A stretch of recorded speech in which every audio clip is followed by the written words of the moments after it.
over there a little bit ago against the kids. What happened to you?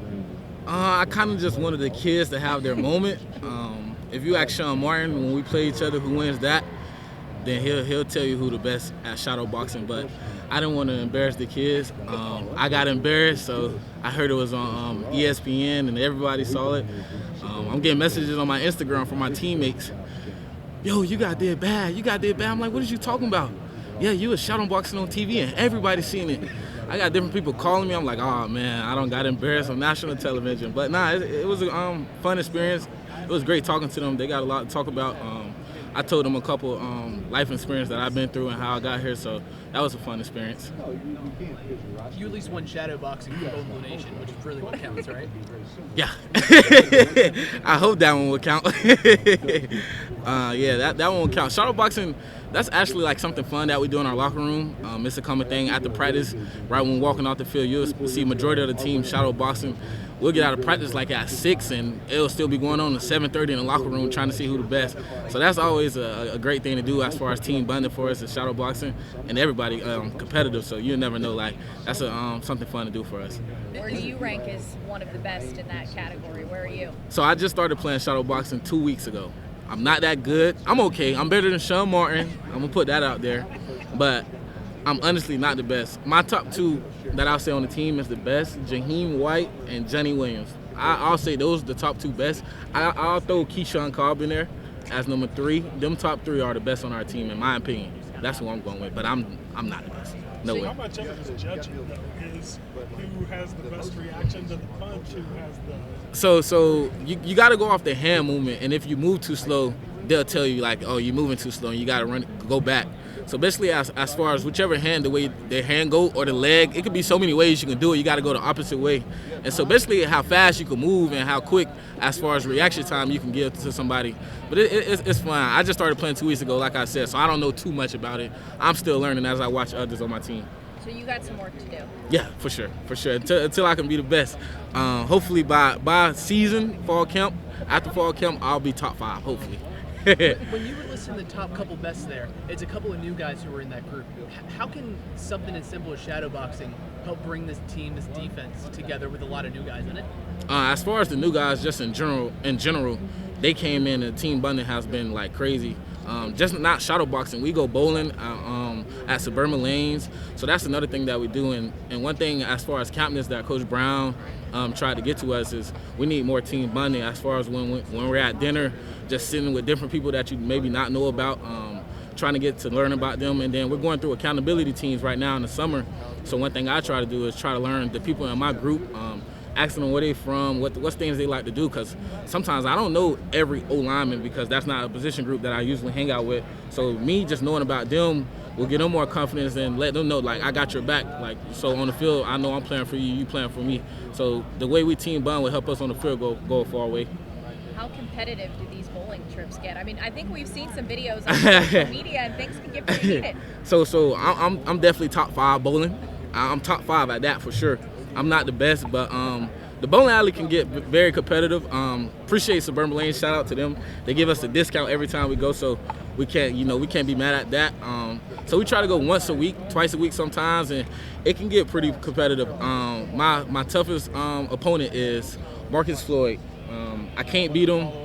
I'm trying. He's a high 200. I'm 160, 170, but he's probably the toughest opponent that I don't face on the team. So, not to put you on the spot here, you can't use Mountaineers. If you guys were to have a bowling team, what would your team name be? Jack Boys. I say Jack Boys because that's what our when we break it down as safeties, that's what we say. Safeties and corners. So we'll say Jack Boys. So I'm going to go with Team Jack Boys. That's our team name. In terms of production on the field, what has been the focus for you guys in the back end of the defense, and what improvements do you think that you've made over the spring and summer session? For sure, our communication. That was a key thing that hurt us last year. We made the defense more simple to play fast and play downhill, but our communication has to be much better. We added some guys from the transfer portal, which will help us as far as depth chart wise. But going into this fall camp, we want to just make sure our communications is on point because, when you get in front of Penn State, 100,000 strong, you got to be able to do hand signals because there's going to be a lot of people on top of you. So just knowing our communication on point will help us going into the season.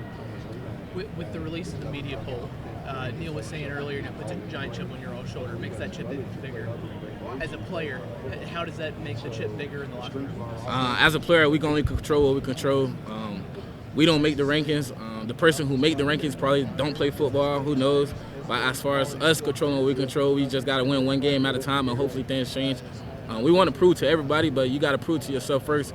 Whenever somebody puts you at the bottom of something, you want to prove to them so much to where you want to make sure you prove to yourself that you can do it. And once you prove to yourself, I feel like when we prove to ourselves, everybody else will see it in the world, and we'll show everybody what we made of. Special teams. How many a player that's playing full-time position like you? How many teams can you play? Do you need some sort of break?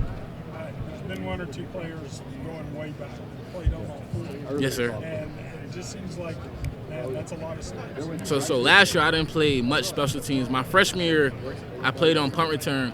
So going into this year I talked with a couple of agents and they was telling me like you need to play more special teams. So one special team that I've been playing since spring is punt, and I've been a gunner on that. Just trying to hit my speed on that and just trying to get some reps at that to show my versatility as far as being a defensive player and a special teams player. As far as the workload for you, if you're a dog, then you're willing to control it. So I'm not going to complain about me playing 70, 80 plays and then got to go on special teams because I know if I want to get to the next level, that's what it's going to take. So I don't have no complaints as far as me playing any special teams. I understood last year why I didn't play much of special teams because I was playing 80 snaps. We didn't have much depth chart as far as in the back end. But this year we added some transfers, so I'm looking forward to playing some special teams this year. So playing on coverage teams, obviously from the tackling aspect, makes sense. But you've got to avoid blockers too. Is that something kind of new for you, getting around guys that are trying to block you?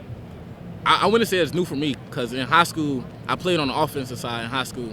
So I was a receiver going into high school, and I switched to defense. So avoiding people always been something that I like. I was never the person to tackle somebody, hit somebody. Always got hit, and so I know how to take a hit. But as far as me avoiding somebody, that's not something new to me. I think I can do it pretty good.